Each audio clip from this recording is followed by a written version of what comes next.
Ниту едно дете не се јавило директно на СОС линијата на детската амбасада Медјаши. За кршењето на нивните права најмногу пријави има од возрастните.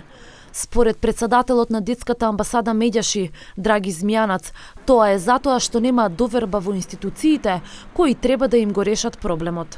Имаат можност да стапат во контакт со нас, имаат можност да се јават на телефон, на социјалните мрежи, да дојдат лично кај нас и да остварат личен контакт, но како што нагласив, довербата се уште ја немаат стекнато. Значи, ние колку и да сакаме да ги охрабруваме да се јавуваат, децата таа сигурност ја немаат.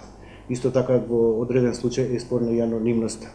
Зашто многу често се случува кога ќе сакаме да ја загарантираме анонимноста, државните институции да бараат од нас да го пријавиме дојавувачот. Во споредба со 2018 година, кога имало 107 пријави, во 2019 имало 113 пријави за кршење на детските права.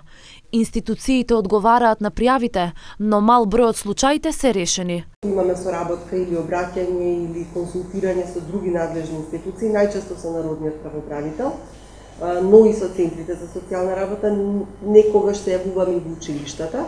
Не е голем процентот каде што сме постигнале ефикасност во решавање, но Ана Чучкова, која беше одговорна за СОС телефонската линија, побара од институциите да пружат бесплатна мобилна и фиксна линија, која ќе овозможи одржливост на стручниот тим на СОС линијата. Да се воведе и меѓународна линија на која што би можела децата од други држави да се јавуваат и да воспостават контакт.